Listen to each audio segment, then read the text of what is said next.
Hello everyone and welcome to the channel. I'm Emmanuel, I'm a former Boeing 737 pilot and a member of the PMDG 737 tech team.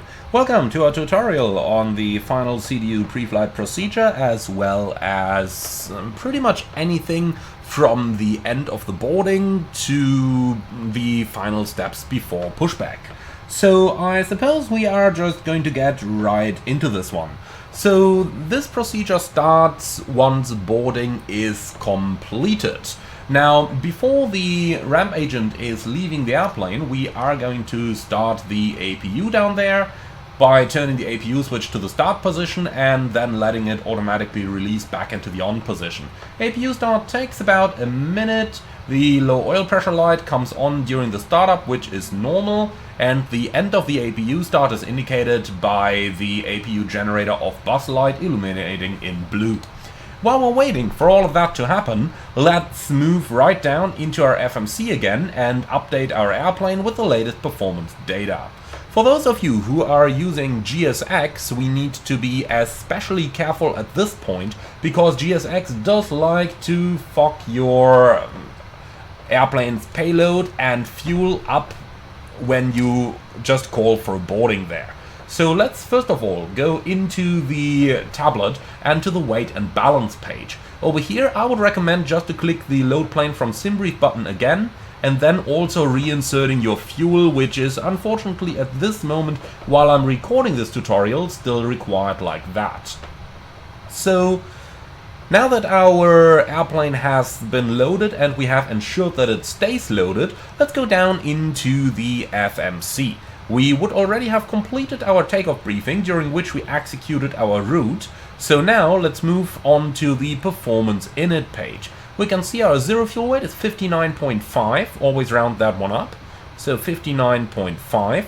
And before we enter this, we just quickly verify, okay, there is a difference. Why is that difference? So for example, if we had a difference of, let's say 59.1, 300 kilos, then we would be looking, for example, at the passenger figure, checking if not all passengers might be, or not all booked passengers may have arrived for the flight. When the reason for the difference is established, we enter the figure and then cross-check the gross weight up here to agree with the gross weight up here. And once that is checked, we can press the execute button to insert those changes into the FMC. Now, from there, we move back to our performance calculator and we just ensure that what we've calculated previously is either still valid, or we incorporate any changes that might have happened. For example, if we just quickly go up here to the weather tab, we can simply update this and we can see that it's still showing us good figures. Shows us CAVOC, which means that the clouds that we see outside are at 5,000 feet or higher, and therefore we do not need anti-ice for the departure as well. So when redoing the performance over here, basically make sure that any changes have been taken into account. Today there are no changes, so the growth weight stays the same, the CG stays the same, the weather stays the same, so we can go ahead and start entering our calculated takeoff performance into the FMS. We start by going to the N1 limit page, where we select the fixed D rate. As we can see, that's takeoff 2 today, so let's select the 22K D rate down here. Then we enter the assumed temperature, which is 32 degrees. And we enter that up here. Now this gives us an N1 figure in the FMC, and we also have an N1 figure up here on the tablet. Now there will be differences between those figures, and the main reason for the differences is whether your air conditioning system is already working or not. So when you've selected a 22K D rate, or let's say a takeoff 2 D rate, then you will normally have 0.8% N1 more in the FMC if your air conditioning system is still turned off than you have in the tablet. Now, in the current beta that I'm using to record this, there is a bug and the figures are always identical, but this is going to be updated in the future. You will see that happening in the future again.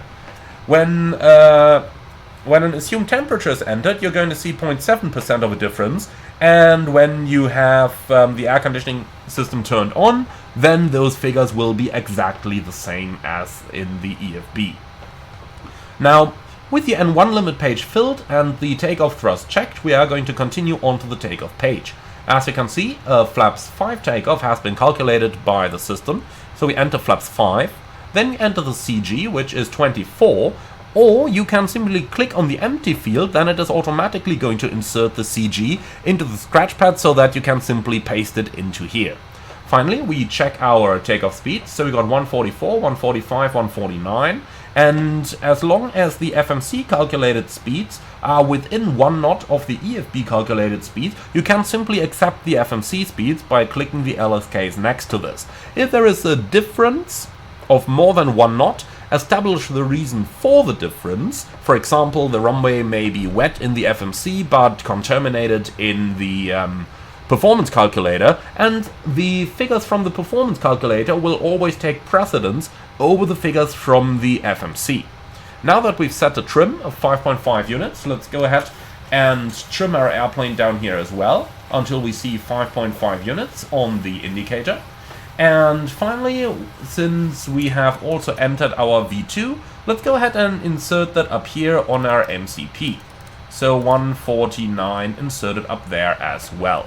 And contrary to some common internet lore, you set V2 exactly and no additions whatsoever. Do not insert any additions. Just keep it exactly like that.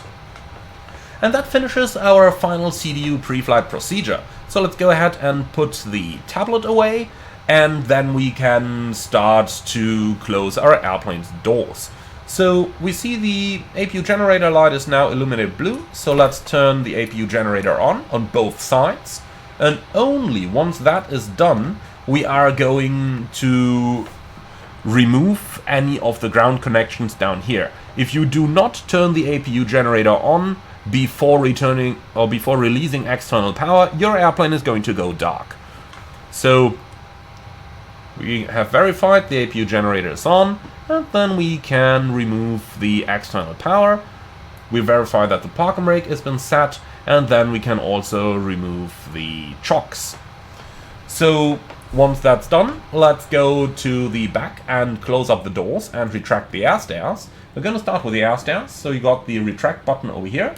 Press and hold that, and we need to hold this until the air stair is completely retracted, and then we're also going to hear a sound of the air stair door closing. And here we go.